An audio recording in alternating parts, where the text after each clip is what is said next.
오늘 말씀을 함께 우리가 보았습니다. 오늘 야고보서 1장에 있는 말씀을 함께 나눌 텐데요. 야고보서를 기록된 배경을 좀 깊이 살펴볼 필요가 있습니다. 지금으로부터 약 한 2000년 전 AD 67년 7월 19일 그날에 로마 대형 경기장 그 아래 상점에서부터 불길이 치솟기 시작합니다. 한여름밤 가뜩이나 달궈진 그 공기와 함께 큰 불이 로마 전 지역을 이렇게 번지게 되는 거예요. 빈부를 뛰어넘고 지역을 뛰어넘어 맹렬하게 그 불길이 막 타오르기 시작합니다. 하층민들, 어렵고 힘들게 살아가는 사람들이 모여 사는 그 5층에서 6층 되는 목조 건물로 만들어진 공동주택, 그 주택들이 완전히 다 전소돼 버립니다. 그 당시 그 역사를 기록했던 타키투스라는 역사가가 역대기라는 책에 그렇게 기록해요. 위용을 자랑하던 로마 제국은 불길에 휩싸이고 시내는 공포와 죽음의 지옥이 되었다. 엄청난 불길이 로마 전체를 휩싸이게 된 거예요. 그 당시 불을 껐던 사람들, 소방수로 일했던 사람들이 7,000명쯤 된다고 기록하고 있습니다. 그 사람들이 불길을 잡으려고 막 노력을 해요. 되다 안 되니까 건물을 막 미리 부수는 일을 합니다. 그래서 반드시 13일째 되는 날 불길이 겨우 잡히게 됩니다. 그 진화가 계속 되어서 이제 잡혔다 싶었는데 바람이 불어 다시 또 도시에 불길이 치솟기 시작합니다. 그리고 또 3일을 더 태워요. 로마 그 큰 땅에 130만 명이 몰려서 사는데 14개 행정구역 가운데 4개 구역이 완전히 다 전소해버립니다. 싹 다 타요. 그리고 7개 구 정도는 절반 정도가 타게 됩니다. 수많은 사람들이 어려움을 당했고 죽었고 집을 잃었고 삶의 터전을 다 잃어버렸습니다. 왜 불이 났는지, 왜 불이 시작됐는지의 원인은 지금도 사실 정확하게 밝혀지지가 않아요. 근데 그 원인을 어떻게 이야기하냐면 네로 황제가 냈다, 그 불을. 그래서 네로 황제가 그 로마 도시를 다시 바꾸려고 했는데, 다시 재건하려고 하는데 로마원들이 반대를 해요. 원로원들이. 그래서 네로가 그냥 그 도시에 불을 냈다는 거예요. 어떤 역사서에 보면 네로가 그 불길을 보면서 술을 마시며 악기를 켜고 그리고 시를 지었대요. 그래서 그 소문이 온 도시에 퍼지게 됩니다. 로마 그 황제 네로가 불을 냈다는 거예요. 네로 황제가 그 상황에 정치적으로 어려워지게 됩니다. 그래서 네로가 다른 사람들에게 그 화재의 원인을 전가시켜 버려요. 그게 누구냐면 기독교인이, 예수를 믿는 사람들, 예수를 주로 섬기며 삶을 살아내는 사람들. 그 당시 3,000명 정도가 로마 도시에 기독교인으로 살았대요. 그 사람들을 잡아다가 잔혹하게 죽이기 시작합니다. 여러분 잘 아시는 책 중에 코바디스라는 책도 있고 영화도 보셨을 거예요. 그 작가 헨리크 시엔키에 비치는 그 이야기를 아주 자세하게 기록해냅니다. 5만 명이나 들어가는 그 콜로세움 경기장 안에 수많은 기독교인들, 그 기독교인들을 잡아다가 거기에서 마치 장난하듯이 사람을 그냥 그렇게 죽여버립니다. 어떤 사람들은 사자밥이 되게 하고, 어떤 사람들은 십자가에 못 박아 죽이기도 하고, 또 어떤 사람들은 그 가죽에다가 동물의 가죽을 이렇게 입혀놓고 그 개들이 몰려 들어와서 그 살을 뜯어먹게 합니다. 또 어떤 사람들은 그 온몸에 기름을 발라요. 기름을 발라서 그곳에 불을 지펴요. 그리고 어두운 정원을 밝히게 했다는 거예요. 그 콜로세움 경기장 안에 5만 명이나 되는 사람들이 수없이 그냥 맥없이 죽어가고 있는 기독교인들을 보며 시덕거리고 웃었다는 거예요. 네로는 그들이 이 로마 땅에 불을 지폈다라고 소리를 지르면서 계속해서 그 일들을 해내고 있는 거예요. 그 일이 있은 지 한 10년쯤 지났을까요? AD 70년쯤에 야고보서는 야고보서 책을 기록하기 시작합니다. 어렵고 힘들어하는 그리스도인들, 처참하게 죽어가고 있는 그리스도인들, 그래서 모두가 다 흩어져 숨고 살고 있는 그들에게 책을 써요. 그 책이 바로 야고보서예요. 그래서 야고보서의 그 처음부터 끝까지의 이야기를 들어보면 시련에 대한 이야기가 들어있어요. 그리스도인들은 시련이 계속된다는 거예요. 그리스도인들은 시련 속에서도 성장할 수 있다고 가르쳐주고 있는 거예요. 어렵고 힘든 상황이 우리 안에 계속해서 반복된다는 거예요. 잡히면 정말로 개죽음을 당하듯이 사자의 밥이 되고 십자가에 못 박히게 되고 또 온몸에 기름을 뒤집어 쓰고 불타버리고 많은 그런 허무한 인생 같은 그런 시련이 우리 기독교인들에게 계속해서 반복된다는 거예요. 흩어져 살고 있는 그 그리스도인들에게, 성도들에게 야고보는 2장에 그렇게 말해요. 내 형제들아 너희가 여러 가지 시험을 당하거든 온전히 기쁘게 여기래요. 이 말이 위로가 됩니까? 위로가? 말도 안 되는 말이에요. 내 형제들아 너희가 시험을 당하거든 기뻐해라, 이 말이에요. 내 형제들아 너희들이 이제 죽게 되는데 그 죽게 된 시험이 당하거든 그것이 나에게 다가오거든 기쁘게 여기래요. 여러분 이해가 됩니까? 말이 안 되는 이야기예요. 그런데 야고보 기자는 분명하게 짧으면서 완곡한 표현으로 기록해내고 있어요. 내 형제들아 너희가 여러 가지 시험을 당하거든 온전히 기쁘게 여기자. 기쁘게 여기자. 이 짤막한 본문 속에 온전히라는 단어가 여러 번 반복돼요. 온전이라는 말은 무슨 말이에요? 성숙하다, 완벽하다라는 말이에요. 내 형제들아 여러 가지 시험을 당하거든 우리가 성숙한 모습으로 기쁨을 맞이하자, 이런 말이에요. 성숙해지자. 우리 모두가 다 기쁘게 여기자. 비록 죽은 운명이지만 비참하게 죽어갈 운명이지만 우리가 성숙한 마음으로 그 일을 받아들이자. 시련이 있으면 우리는 모두가 다 어려워합니다. 시련 앞에 누가 쉬운 사람이 있겠습니까? 그런데 그리스도인들은 시련을 성숙의 기회로 삼아요. 어렵고 힘든 상황을 우리가 그리스도인이라 한다면 그걸 기회로 삼고 슬퍼하며 우는 사람들에게는 기쁨으로 바꿔내요. 어렵고 힘든 고난의 길을 걷는 사람들에게는 그 길이 행복한 길로 바꿔내더라. 그리스도인에게만은 그 일이 가능하다는 거예요. 지금 야고보 기자는 그 이야기를 하고 있는 거예요. 그래서 시련은, 어려움은, 고난은, 고통은 우리로 하여금 믿음을 성장시킨다는 거예요. 3절에 보니까 그런 말을 해요. 이는 너희 믿음의 시련이 연대를 만들어내는 줄을 알미라라고 말해요. 너의 믿음의 시련이, 어려움을 당하는 속에서도 믿음을 지키려고 하는 믿음의 시련이 우리의 삶에 인내를 만들어낸대요. 그 인내는 우리로 하여금 궁극적으로 기쁨을 맛보게 하고 하늘의 은혜를 만나게 한다는 거예요. 코로나19의 시기를 지나고 있습니다. 모두가 다 힘들어하죠. 어려워하여. 저는 이것을 시련이라고 생각합니다. 저는 이것이 어려움이라고 생각해요. 저는 이것이 우리 믿는 자들의 시험이라고 생각해요. 시련은 그래서 우리는 어렵고 힘들지만 기쁘게 여겨 믿음을 지켜 우리의 믿음을 성숙시켜야 하는 거예요. 이게 시련이에요. 그리스도인들에게 시련은 그런 의미가 들어있어요. 어렵고 힘든 일이 수도 없이 반복됩니다. 세상의 방법으로 살려 하니까 힘들어요. 일이 안 되고 불편하고 힘들고 어렵고 힘들지만 그 모든 고난의 일들을 기쁨으로 바꿔내는 사람들이 그리스도인이라는 거예요. 베드로전서 1장 7절에 보면 그렇게 말해요.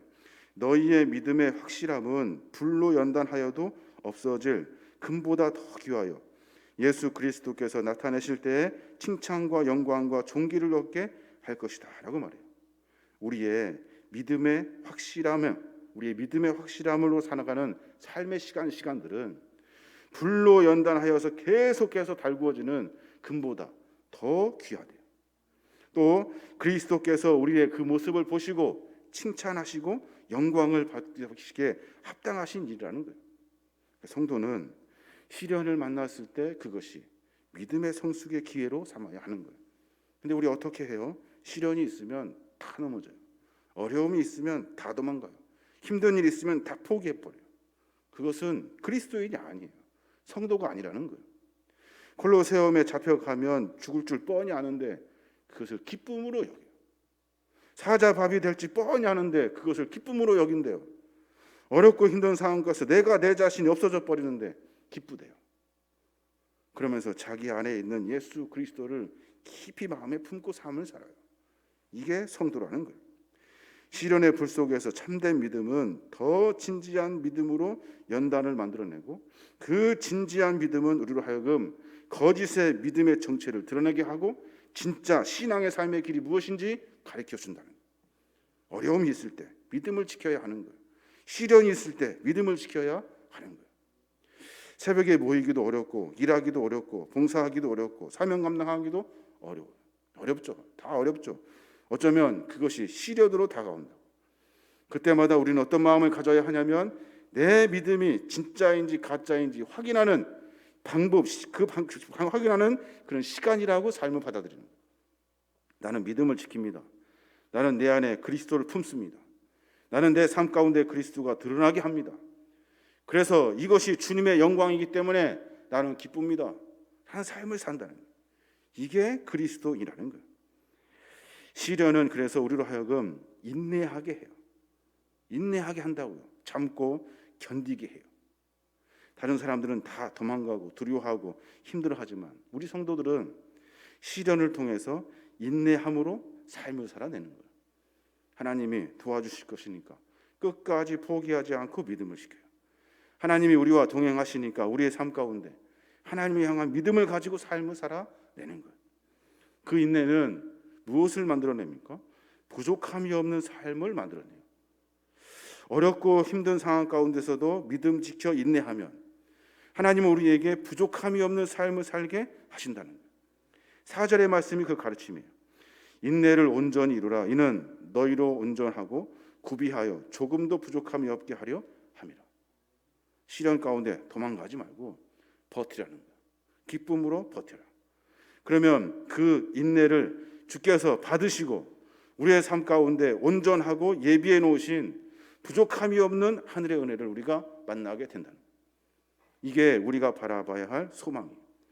현대어 성경에 보면 그렇게 말해요. 그러므로 끝까지 참고 견디어 부족함이 없는 온전하고 성숙한 사람이 되십시오. 삶을 살아내면서 어렵고 힘든 시련 속에서도 온전하기 위해서 매 순간마다 견디고 부족함이 없도록 하나님께서 채우시고 성숙시키기 위해서 우리를 불러주셨다는 거예요. 로마의 그 여러 가지 어려운 상황 가운데 야고보의 교인들은 믿음과 신앙을 지킵니다. 그리고 비록 도망 다녀 힘들어하는 상황에서도 믿음 버리지 않고 오로지 주를 향한 거룩한 삶을 살아요. 우리의 모습 가운데 그러한 모습이 우리 안에 있어야 하는 거예요. 한번 그리스도인이 되어서 나에게 기름 부어주신 하나님의 은혜를 만났다 한다면 우리는 시련을 다른 어떤 축복의 통로로 바꿔내려고 기도하는 것이 아니라 어려움 속에서 하나님의 거룩한 믿음을, 내 믿음을 성숙시키는 기회로 삼아야 하는 거예요. 그래서 시련은 그리스도인에게는 기쁨의 시작이에요. 시련이 기쁨의 시작이 되는 거예요. 시련, 기뻐할 사람이 아무도 없죠. 누가 시련을 보고 기뻐합니까? 그런데 시련을 허락하신 주께서 시련을 극복하는 우리들에게 하늘의 은혜를 베풀어 주신다는 거예요. 로마서 5장 3절부터 보면 이렇게 말해요. 우리가 환난 중에도 기뻐하나니 이는 환난은 인내를, 인내는 연단을, 연단은 소망을 이루는 줄을 알미라 라고 말해요. 환난 중에도 기뻐한대요. 환난 중에도 즐거워한대요. 왜냐하면 환난은 우리로 하여금 인내하게 하니까. 나는 그리스도인이야. 이 환난 아무것도 아니야. 나는 견딜 거야. 나는 참을 거야. 그래서 인내하는 이 연단의 훈련은 우리에게 소망이 된대요. 어떤 소망입니까? 우리의 삶을 보살펴 주시고 인도해 주시는, 그래서 내 삶 가운데 하늘의 기쁨을 만나게 하시는 하나님의 약속, 이 약속의 소망을 붙든대요. 그러니까 어려운 중에서도 기뻐할 수 있어요. 왜요? 하나님이 우리의 소망이 되시니까. 하나님이 함께 하실 것이니까. 나에게 기쁨이 될 거니까. 환난은 그래서 기쁨이 되는 거예요. 그래서 즐거워할 수 있는 거예요. 요즘 신앙인들은 다 힘들어합니다. 조금만의 시련이 있어도, 예배 드리면서 조금만 불편해도 다 도망가고 다 필요해요. 그게 무슨 신앙인이고 그게 무슨 믿음이에요. 믿음은 어렵고 힘든 상황 가운데서 내 자신을 돌아보고 내 안에 있는 그리스도, 예수 그리스도를 드러내게 하는 것이 믿음이에요. 시련 가운데 도망 다니는 것이 그리스도인이 아니라고. 믿음은 그런 거예요. 그래서 2절에 그렇게 말해요. 내 형제들아, 너희가 여러 가지 시험을 만나거든 온전히 기쁘게 여기라. 여기서 말하는 여러 가지 시험은 제가 서두에 말씀드린 죽음의 시간들이에요. 서두에 말씀드린 죽음의 종류라고. 여러 가지 시험을 만나거든 기쁘게 여기래요. 감사합니다로 받아들이라는 거예요. 우리의 삶의 모습을 점검할 필요가 있어요. 여기라는 말은 계산하고 마음 먹으라는 말이에요. 시련이 있어요. 그러면 이것은 하나님이 나에게 기쁨을 주시려고 하시는 것이구나. 어려운 일이지만 그렇게 생각하라는 거예요. 어려움이 있을 때마다 하나님은 나에게 소망이 되어 주시려고 나에게 이런 시련을 주시는구나. 나는 참는다. 나는 인내한다. 믿음과 신앙을 포기하지 않는다. 궁극적으로 약속하신 하늘의 소망을 내가 만난다. 이게 신앙인의 자세라는 거예요. 우리의 삶 가운데 삶의 모습 분명히 점검해야 합니다. 7월 한 달을 시작하면서 저는 그런 생각이 들어요. 코로나19로 인해서 어렵고 힘들어하는 일들이 참 많아요. 이제 그 일들이 어느 정도 익숙해졌어요. 익숙해져서 뒤돌아보니까 믿음을 저버린 이들이 너무나도 많아요. 믿음을 버려요. 힘드니까, 어려우니까, 귀찮고 힘드니까. 사자밥이 되는 일도 아니고 우리를 십자가에 못 박는 일도 아니고 우리에게 기름을 쏟아부어서 불태우는 일도 아닌데 우리의 믿음과 신앙이 너무나 약해졌어요. 다 터져버린다. 신앙이 그런 것이 아니에요. 믿음이 그런 것이 아니에요. 어려움 속에서도 기쁨을 바라볼 수 있는 그리스도의 삶의 모습이 되어야 하는 거예요. 여러분, 7월 한 달 가운데 어려움이 있다 한다면 그것이 내 믿음을 성숙시키는 기회라고 생각하셔야 돼요. 7월 한 달 가운데 어려움이 있을 때마다 이 내 삶의 인내의 모습을 통해서 내가 살고 여러 그리스도인들이 살고 그리고 주님이 우리의 삶 가운데 부족함이 없도록 인도하시기 위한 하나님의 계획이라는 것을 깨달아요. 어려움이 있다 한다면 하나님은 우리에게 그 시련을 이긴 다음에 기쁨을 약속해 주신 그 약속의 소망을 붙들어야 하는 거예요. 이게 바로 그리스도의 삶이라는 거예요. 7월 한 달 가운데 우리의 믿음을 다잡아야 돼요. 나는 그리스도인이다. 나는 믿음 가진 사람이다. 포기하지 않는다. 도망가지 않는다. 내 게으른 몸뚱이를 가지고 내 몸뚱이가 좋아하는 대로 살지 않는다. 나는 그리스도인으로 산다. 시련이 있다 하여도 내 삶을 바꿔낼 수 있는 하나님의 은혜를 만날 수 있는 그리스도인으로 산다. 이 각오와 결단이 우리 안에 있어야 하는 겁니다. 여러 가지 어려운 이야기들이 참 많습니다. 힘들어하는 사람도 많고 고통 가운데 있는 이들도 많습니다. 이 말씀이 무슨 위로가 되겠습니까? 이 말이 무슨 위로가 되겠습니까? 시련이 여러분을 기쁘게 할 겁니다. 무슨 위로가 되겠습니까? 근데 믿음 있는 사람이라면 그리스도인이라면 이 말이 무슨 말인지 알아요. 하나님이 우리의 삶을 보살펴주고 계시다는 그 은혜의 말을 알아요. 야고보서를 읽고 있는 도망다니고 흩어졌던 성도들은 그 글을 읽고 마음에 깊이 새깁니다. 그리고 다시 도망다녔던 그 자리에서 도망다녀 출발했던 그 시작점으로 다시 돌아갑니다. 교회로 돌아가고 성전으로 돌아가고 그리고 어렵고 힘든 죽음의 현장 속으로 들어갑니다. 그래서 거기에서 그리스도인으로 살아요. 그러면서 어려운 가운데 주의 기쁨을 만나고 힘들고 고통스러운 삶의 여정 가운데 주의 은혜로 말미암아 삶을 살아내더라는 거예요. 그래서 지금 현재 우리가 이 땅 가운데 수천 년이 지난 지금 우리의 귀에 그들 때문에 복음이 들리기 시작한 거예요. 그래서 우리가 지금 이 땅 가운데 그들의 희생과 헌신으로 말미암아 그리스도인이 되어서 하나님의 구원을 만나게 되는 거예요. 그게 바로 신앙인이고 믿음 있는 사람이고 그리고 성도라는 거예요. 저와 여러분이 그런 삶을 살아내었으면 좋겠습니다. 어려운 일이지만 시련이 있을 때마다 하나님의 은혜가 있다는 사실을 깨닫고 삶을 전진할 수 있는 믿음의 종들이 되시기 바랍니다. 7월 한 달 가운데 이러한 은혜가 저와 여러분에게 충만하여져서 우리 계림교회 온 성도들이 믿음을 지켜 성숙하여지고 시련 속에서도 기쁨을 누리고 코로나를 위해서 다 어렵다고 말하지만 우리 안에는 참 기쁨이 차고 넘치는 거룩한 믿음의 종들 되시길 주님의 이름으로 축원합니다.